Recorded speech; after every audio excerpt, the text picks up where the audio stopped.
اللهم صل على محمد وآل محمد. الرحمن الرحیم. الحمد للہ رب العالمین وعاقبۃ المتقین. الصلاۃ والسلام علی حبیب قلوبنا وطبیب ذنوبنا ابی القاسم محمد.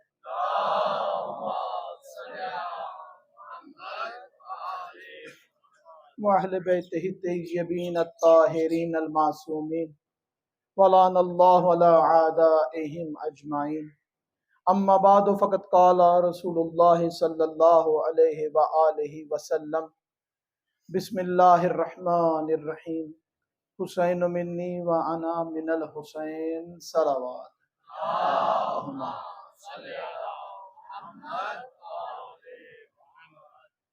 سب سے پہلے شکر پروردگار کہ خدا نے اس فرش عزا پہ آنے کی توفیق عطا فرمائی، اس قابل کیا، اور اس فرش عزا پر آنے سے یہ محسوس ہو گیا کہ خدا کا ارادہ ہے کہ وہ ہماری بھلائی چاہتا ہے. قبلہ بہترین طریقے سے واضح فرما رہے ہیں کہ اس فرش عزا پہ آتا ہی وہ ہے، آ ہی وہ سکتا ہے جس کو خدا چاہتا ہے. اتنی کم آبادی نہیں سیالکوٹ کی، جتنے افراد یہاں پر ماشاءاللہ اکٹھے ہوتے ہیں یہ کل سیالکوٹ کی آبادی نہیں، بہت زیادہ آبادی ہے. کوئی سرکاری چھٹیوں کا اعلان نہیں ہوا کہ لوگ اپنے کام چھوڑ کر یہاں پر آ کے بیٹھ گئے ہیں. ثابت کیا ہے آنے والوں نے سارا سال جس کے صدقے رزق ملتا ہے اس کے فرش عزا پر آ کے بیٹھے. جناب سرور کائنات حضرت محمد مصطفیٰ صلی اللہ علیہ وسلم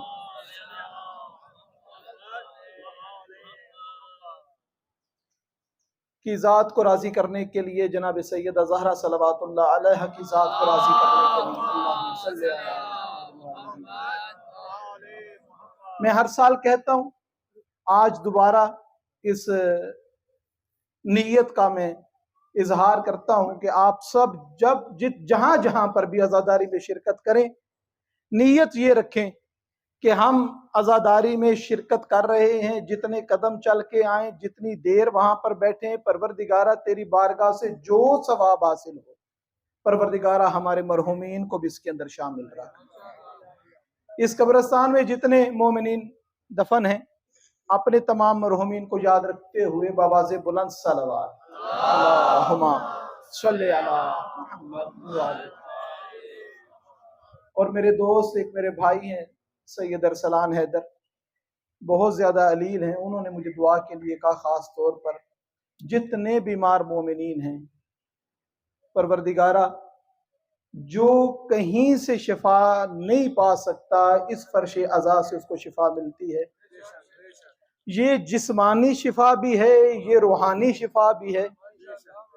اور پروردگارہ دعا ہے بیمار کربلا کی بیماری کا واسطہ، عظمت امام علی زین العابدین علیہ السلام کا واسطہ، جتنے بیمار ہیں اور خاص طور پہ جس نے مجھے دعا کے لیے کہا ہے سب کو پروردگارہ شفا کاملہ اور عاجلہ عطا فرما. بیماروں کی شفا یابی کے لیے بآواز بلند صلوات.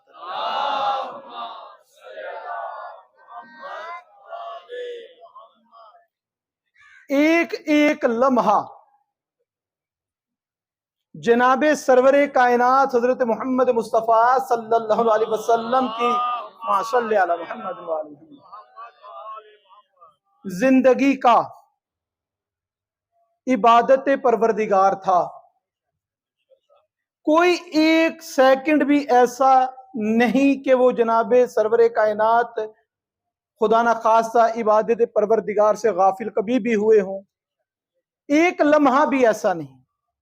وہ گفتگو کرتے تھے تب بھی عبادت پروردگار تھی، وہ مصلی پہ ہوتے تھے تب بھی عبادت پروردگار تھی.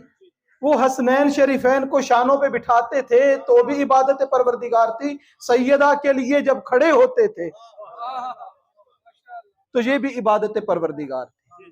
جناب سیدہ کے لیے جو قیام فرماتے تھے نا، جناب سیدہ کے لیے قیام فرمانا کوئی ایسا لازمی جز تھا دین کا کہ جتنی مرتبہ بھی سیدہ کا سامنا ہوتا تھا، اگر محبت میں کھڑے ہوتے، ایک دن صبح کا جب پہلا دیدار ہوتا تب کھڑے ہو جاتے، یا شام کو ایک مرتبہ کھڑے ہو جاتے، دن میں ایک مرتبہ سیدہ کے لیے کھڑے ہو جاتے. دن میں جتنی مرتبہ، جب بھی، جیسے بھی، جب بھی جناب سیدہ کا سامنا ہوتا، بالکل ایسے عبادت سمجھ کے کھڑے ہوتے جیسے مصلی عبادت پہ کھڑے ہوتے. اللہم صلی علی محمد وعلی محمد. عبادت ہے ذکر حضرت امام حسین علیہ السلام. اس جناب امام حسین علیہ السلام کے غم میں آنسو بہانا عبادت ہے. آیت اللہ تقی بہجت فرماتے ہیں کائنات کی جتنی مستحب عبادتیں ہیں نا، افضل ترین عبادت غم حسین میں رونا ہے. اور آگے فرماتے ہیں کہ نماز شب سے زیادہ فضیلت غم حسین میں رونا ہے. کسی نے پوچھ لیا آیت اللہ سے کہ آقا کیسے نماز شب سے زیادہ فضیلت کیسے؟ کہا کہ نماز پڑھنا ایک جسمانی کیفیت کا نام ہے. رکوع کرنا، سجدہ کرنا، قنوت پڑھنا، قیام کرنا، یہ ایک جسمانی کیفیت کا نام ہے. یہ کوئی بھی انسان کبھی بھی آمادہ ہو جاتا ہے. یہ ہم لوگ کسی کے احترام میں کھڑے ہو جاتے ہیں، یہ جسم ہے، کبھی بھی آمادہ ہو جاتا ہے. یہ جو آنکھ سے آنسو نکلتا ہے نا، یہ قبلہ جسمانی کیفیت نہیں، یہ جب روحانی کیفیت پہ کوئی چیز اثر انداز ہوتی ہے. یہ عبادت جسمانی نہیں، یہ عبادت روحانی ہے. اس لیے یہ روحانی عبادت اس جسمانی عبادت سے زیادہ افضل ہے. آنسو کا نکلنا، آنسو ایسے نہیں نکلتے، بلا وجہ نہیں نکلتے. کوئی کہے کہ مرنے پہ کسی کے ہر ایک کی آنکھ سے آنسو نکلتا ہے، ہر ایک کی آنکھ سے آنسو نہیں نکلتا. جس سے قلبی رشتہ ہوتا ہے نا، اس کے لیے آنکھ سے آنسو نکلتے. جس سے رشتہ نہیں نہ ہوتا، اس کے لیے آنکھ سے آنسو نہیں نکلتا. چہرے پہ غم کے آثار ظاہر نہیں ہوتے، اس کے چہرے پر آثار ظاہر ہوتے ہیں جو مرنے والے کا کچھ لگتا ہے. یہی وجہ ہے کہ ہم ثابت کرتے ہیں اپنے عمل سے کہ حسین جس کے جو بھی لگتے ہوں، ہماری اولاد سے بھی زیادہ ہمیں عزیز ہیں، ہمارے مال سے بھی زیادہ عزیز ہیں. یہ میں جو پہلے گفتگو کر رہا تھا وہ بیچ میں میری چھوٹ گئی کہ چھٹیاں نہیں اعلان ہوا، ہم نے کام چھوڑ کر اس ذکر کو ترجیح دی اور خدا نے چن لیا آپ لوگوں کو ذکر حسین سننے کے لیے. یہ ہر ظرف میں سمایا نہیں جاتا. اس ظرف کے لیے، اس ذکر کے لیے ظرف کا پاکیزہ ہونا ضروری ہوتا ہے. اب جتنے پاک تھے،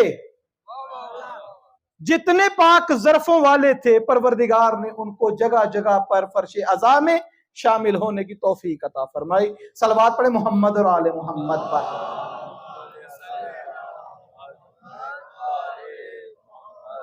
بڑے بڑے مراجع علماء کرام جید قسم کے وہ اہتمام کرتے تھے مجلس عزا کا. ہمارے ہاں تو یہ ایک سال میں 10 دن اور یا زیادہ سے زیادہ 9 دن اور 2 مہینے اور 9 دن کا ٹائم ہے. جتنے مراجع ہیں، جو صاحبان جانتے ہیں وہ جانتے ہیں. پروردگار سب کو مقامات مقدسہ کی زیارت نصیب فرمائے. مجتہدین کے گھروں میں ہر ہفتے مجلس عزا کا اہتمام ہوتا ہے. یہ ذکر ایسا نہیں ہے کہ جس کو سالوں پر کر دیا جائے کہ سال میں ایک مرتبہ. ہم نے اس کو اتنا مشکل بنا دیا ہے کہ مجھ جیسے غریب سوچتے ہیں کہ یہ ذکر کر ہی تب سکتے ہیں جب پاس دولت ہو. یہ ذکر دولت کا محتاج نہیں. یہ ذکر پیسوں کا محتاج نہیں، یہ ذکر آپ کے ضمیر کی زندگی کا محتاج ہے۔ ذکر کے لیے ضروری کیا کیا ہے؟ اگر یہ میرے جو بچے میں نوجوان بیٹھے ان سے پوچھوں گا، ان کے تو ذہن میں یہی ہے، ایک بانی ہونا چاہیے، ایک ذاکر ہونا چاہیے، وہ پورا ایک ممبر بنا ہو، پوری طریقے سے ایک ماحول ہو، مائک ہو، سپیکر ہو، تب ہی مجلس ہو سکتی ہے۔ مجلس اب ہم نے ایسی کر دی ہے، یہ ہر گھر کی زینت ہوا کرتی تھی، اور وہ دور کہ جو دور اتنا مشکل تھا کہ کوفے میں ذکر نہیں کرنے کی اجازت نہیں تھی، گھر سے باہر نکلنے کی اجازت نہیں تھی، مائیں اپنے بچوں کو بٹھا کر ذکر حسین سناتی تھی، اور جب سناتی تھی پھر بچوں سے کہتی تھی ہمیں دوبارہ سناؤ، جو سنا ہے ہمیں دوبارہ سناؤ۔ کتنا مشکل ہم نے کر دیا۔ میرے وہ سٹینڈرڈ نہیں، یا میں کہوں میں اس قابل نہیں، طالب علم ہوں، کوئی بڑا لفظ میرے منہ سے اگر نکل آئے تو اپنا بھائی اپنا بیٹا سمجھ کے معاف کر دیجئے گا۔ ہم نے اس کاروبار کی رنگ جو اس کو دے دیے ہیں نا، اس کو ہم نے ایک فیسٹیول بنا دیا ہے، ایسا فیسٹیول بنایا ہے کہ اب تو لوگوں نے اس محرم کے فیسٹیول کے لیے تیاریاں شروع کر دی ہیں کہ شیعہ کا فیسٹیول آ گیا ہے، یہ سیاہ لباس خریدیں گے، یہ علم خریدیں گے، یہ وہ کام کریں گے۔ یہ ہمارے ساتھ ہم نے کر دیا۔ کاش ہم قرآن اتنا پڑھتے، کاش۔ اور یقین سے میں کہتا ہوں، جتنے بزرگ میرے بھائی میرے بزرگ تشریف فرمائے تائید کریں گے، اگر ہم لوگ ہر عبادت میں ایسا ہی خلوص داخل کر لیں کہ اتنے ہی شوق سے ہر نماز جماعت میں شریک ہوں، تو وہ دن دور نہیں کہ منسوب کر دیا جائے گا کہ نماز شیعوں کی ہے، نماز شیعہ ہی پڑھے گا اور کوئی نہیں پڑھے گا۔ یہاں پر اس مکتب میں جو سحریہ والی خانگاہ میں سجتا ہے، یہاں پر اہل سنت ہمارے بھائی بزرگ کافی تعداد میں بیٹھے ہوتے ہیں۔ سب سے پہلے یہ یاد رکھنا چاہیے کہ حضرت امام حسین علیہ السلام کا تعلق فقط اور فقط شیعوں سے نہیں۔ ہم کسی کو مجبور نہیں کرتے کہ سیاہ کپڑے پہنو، ہم کسی کو مجبور نہیں کرتے کہ ضرور ماتم کرو۔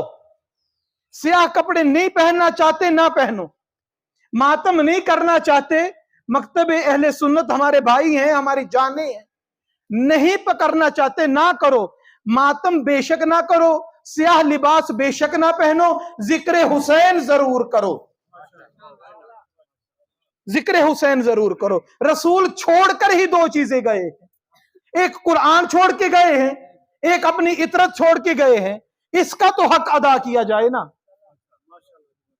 قرآن بھی پڑھنا چاہیے، عطرت کا حق بھی ادا کرنا چاہیے، کہ نہیں وہ تمام معاملات جس سے آپ کو مکتب تشیع سے جو اعتراضات ہیں وہ آپ نہ کریں، مگر یاد رکھیں ذکر حسین کے علاوہ دین نہیں۔ ایک لمحے کے لیے اگر واقعہ کربلا کو دین اسلام سے فرضی طور پر نکال دو تو مجھے بتاؤ پھر اپنے بچوں کو درس کیا دو گے؟ وفا ملتی ہے تو کربلا میں، کردار ملتا ہے تو کربلا میں، شجاعت ملتی ہے تو کربلا میں، دلیری ملتی ہے تو کربلا میں، برداشت ملتی ہے تو کربلا میں۔ ہر معاملہ جو اخلاقی اعتبار سے دین کے لیے ضروری اور لازم ہے ہمیں کربلا سے ملتا ہے۔ اور جس طرح کل قبلہ فرما رہے تھے، ہر رشتہ کربلا میں ملتا ہے، ہر ایج کا بندہ کربلا میں ملتا ہے، ہر بندے کے لیے درس۔ 6 ماہ کی ٹوٹل زندگی جناب علی اصغر نے پائی ہے، 6 ماہ میں ایسا کردار ادا کیا کہ آتی قیامت تک ذکر علی اصغر باقی رہے گا۔ اب میری 40-42 سال ایج ہو جائے، میرے اندر بھی تو کوئی ایسا کردار موجود رہنا چاہیے کہ میں مر جاؤں تو لوگ مجھے یاد رکھیں۔ یہ کب ہوتا ہے؟ جب ہم لوگ خالص ہو جاتے ہیں آل محمد کے ساتھ۔ حر عاملی آپ نے نام سنا ہے، بہت ماشاءاللہ کتابیں انہوں نے لکھی ہیں اور دین اسلام کی بہت خدمت کی ہے۔ جانتے ہیں یہ حر عاملی کون ہیں؟ یہ حضرت حر کی اولاد میں سے ہیں، حضرت حر کی اولاد میں سے ہیں۔ ایک لمحے کے لیے پاکوں کا ساتھ دیا ہے، خدا نے نسلوں میں رحمت نازل کر دی۔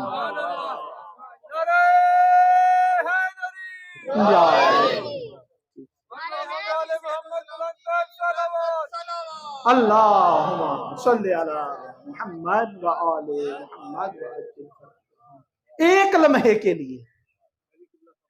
جی بسم اللہ جی، بر محمد اہل بیت محمد صلوات۔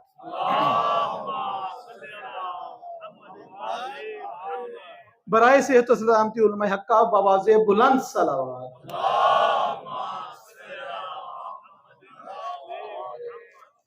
ایک لمحے کے لیے ساتھ دیا، ایک لمحے کے لیے پروردگار نے اتنی نسلوں میں رحمتیں منتقل کر دی۔ میں 40 سال سے ذکر حسین سے وابستہ ہوں۔ پروردگار اگر میری یہ چاہتے خالص ہیں تو وہ ایک لمحے کی الفت آل محمد سے نسلوں کو برقرار رکھنے اور رحمتیں نازل کر دیتی ہے، تو میری نسلوں میں کتنی رحمتیں آنی چاہیے، میری اولاد میں کتنا درس کربلا آنا چاہیے تھا۔ اور ہم دیکھتے ہیں کہ ہم نے دیکھا کہ جس ہستی نے ایک ایک لمحے بھی آل محمد علیہ السلام کا ساتھ دیا نا، اب آپ ماشاءاللہ سنتے رہتے ہیں، پسند لوگ یہاں شریف آئے ہیں، کہ جس بندے نے ایک لمحے کے لیے بھی، اب وہ جناب یوسف کا واقعہ سب کے سامنے ہے کہ تمام بھائی جو ہیں وہ پھینکنے پر کہ کنویں میں پھینک دو، ایک بھائی نے کہا تھا کہ نہ کرو، ہے تو ہمارا بھائی۔ ایک نے کہا تھا ہے تو ہمارا بھائی، نہ پھینکو۔ پروردگار نے اس کی نسل میں رحمت نازل کر دی۔ پروردگار یقیناً ابھی بھی ویسا ہی رحمان ہے جیسا جناب یوسف کے دور میں تھا، ویسا ہی مہربان ہے جیسے جناب حر پہ مہربان تھا۔ میری طرف سے کمی ہے، میرا خلوص ویسا نہیں جیسا حر کا تھا۔ خدا میرے اس خلوص کو قائم اور باقی فرمائے کہ پروردگار میری نسلوں میں بھی وہ رحمت نازل فرمائے۔ بس اپنی عبادت کو مکمل کرنے کے لیے آخری جملہ بولوں گا۔ اس دین پر حضرت امام حسین علیہ السلام کا سب کچھ قربان ہو گیا۔ اس دین کے لیے ایک لمحے کے لیے سوچے نا کہ حضرت امام حسین علیہ السلام جو کربلا گئے ہیں، اتنی اذیتیں، اتنی مصیبتیں، ہر غم، جس طریقے سے ہم کہتے ہیں نا کہ سارے درس کربلا میں موجود ہیں، اسی طریقے سے ہر صدمہ مولا حسین کے لیے کربلا میں موجود ہے۔ بہنوں کا پریشانی، بیٹیوں کی پریشانی، بھائیوں کا صدمہ، بیٹوں کا صدمہ، کوئی صدمہ ایسا نہیں جو مولا حسین کو وہاں نہ ملا ہو۔ تمام صدمے ایک طرف، نہ جانے پیاس کی کیا شدت تھی کہ وصیت کی امام علی زین العابدین سے کہ جب جانا نا بیٹا تو میرے شیعوں سے کہنا کہ جب ٹھنڈا پانی پیے نا مجھ حسین کو یاد کریں۔ اللہ لعنت اللہ علیہ القوم الظالمین۔ اللہم صلی علی محمد۔